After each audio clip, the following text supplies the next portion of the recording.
Welcome back to Lions News Fan Report, where every day we bring you the latest updates, hottest rumors, and boldest predictions about your Detroit Lions. And today, I need you to buckle up because what we're about to dive into could absolutely change the future of this franchise. There's a name that's been buzzing quietly, then growing louder and louder behind the scenes, and that name is Josh Conerly Jr., the elite offensive tackle out of Oregon. Could he be the next big move for the Lions? Could Brad Holmes actually be planning to pull the trigger on one of the most important picks of his career? Let's unpack everything, every angle, and imagine just how game-changing this could be for Detroit. Now first, let's step back and look at the big picture. Going into the 2025 NFL Draft, the Lions are in a very rare and enviable position. They're not desperate. They're not reaching. They're a team that's building from strength, fine-tuning a roster that already went toe-to-toe with the best in the NFC last season. But make no mistake, even great teams have to think 2 or 3 steps ahead. Especially when you're talking about the trenches, where age, injuries, and attrition can pile up faster than fans sometimes realize. Right now, all the talk from media insiders, from national guys like Tom McShay and Mel Kiper Jr., to local beat reporters, has centered around defense. And it makes sense. After all, Detroit's pass rush faded late in the season, and defensive depth has to be a priority. But there's this growing undercurrent, this almost quiet, whispered speculation that if the board falls a certain way, Brad Holmes might shock the world and draft an offensive tackle in the first round, specifically Josh Conerly Jr. And honestly, when you dig deeper, it starts to make an awful lot of sense. Conerly fits everything Holmes loves: freak athleticism, high football IQ, leadership qualities, and experience against top competition. This is a kid who didn't just survive at Oregon, he dominated. Quick feet, explosive hands, rare balance for someone his size. He's a lineman who looks almost effortless at times, gliding into his blocks, neutralizing edge rushers who are destined to go in the top 2 rounds of this very draft. His tape against elite pass rushers like Lauda Ladu and Bralin Tri speaks volumes. We're talking about a potential 10-year starter, a franchise cornerstone. So here's where the speculation starts to heat up. What if the Lions are looking a year or 2 into the future?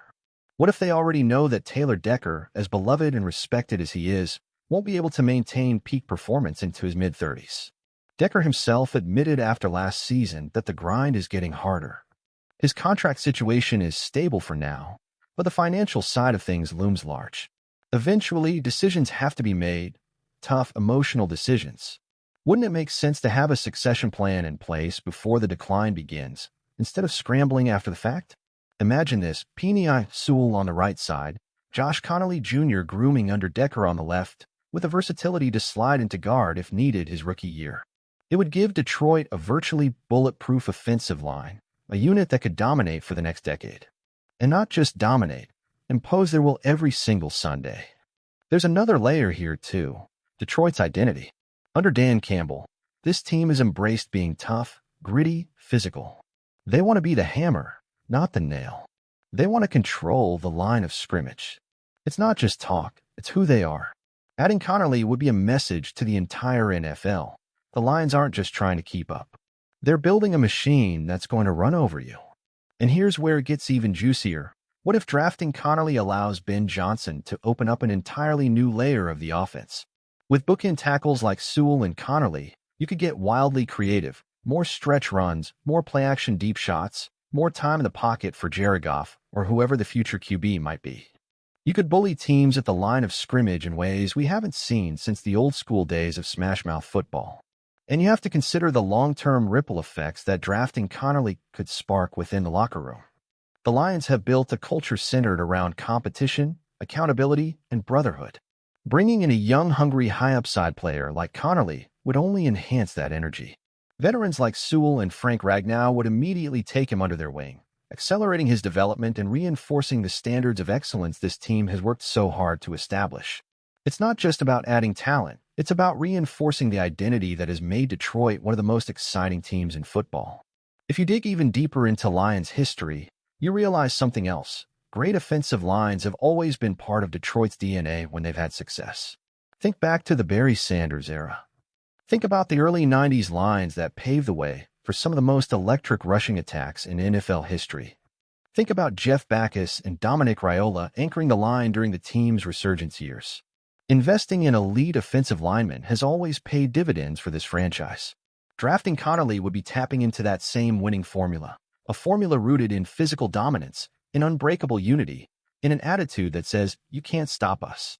And let's be honest, if the Lions really want to establish themselves as a perennial contender, not just a feel-good story, not just a team that makes a playoff run and then fades, they need to build with the long game in mind. Injuries are going to happen. Regression is going to happen. Bad luck is going to happen.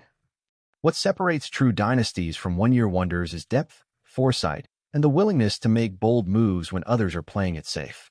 Drafting Josh Conerly Jr. will be exactly that, a bold visionary move that signals to the rest of the league that Detroit is here to stay. Now, of course, there's always risk. No draft pick is a guarantee. Conerly still needs refinement in his technique. He'll need to adjust to NFL-level speed and complexity. But his floor is high, and his ceiling is sky-high. We're talking about a guy who could make multiple Pro Bowls, who could anchor an offensive line for 10-plus years, who could be remembered as one of the building blocks of a championship era in Detroit. And if the Lions don't take him, don't be surprised if a team like the Eagles, Chiefs, or Bengals swoop in and grab him. Because teams that are consistently great understand the same thing Holmes understands, that greatness starts up front, in the trenches. So let's ask the big questions. Is Josh Conerly Jr. the next Lions legend in waiting?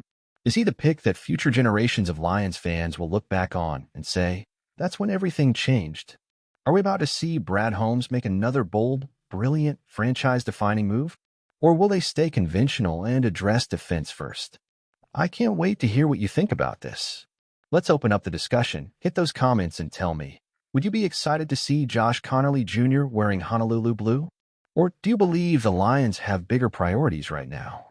Either way, this draft is shaping up to be one of the most fascinating in recent memory. If you enjoyed this deep dive, make sure to smash that like button, subscribe to Lions News Fan Report, and ring that notification bell so you never miss a single update. We've got tons more draft coverage, player profiles, and insider speculation coming your way. And trust me, you're not going to want to miss a second of it. Thanks so much for hanging out with me today. This is the Lions News Fan Report, and as always, go Lions!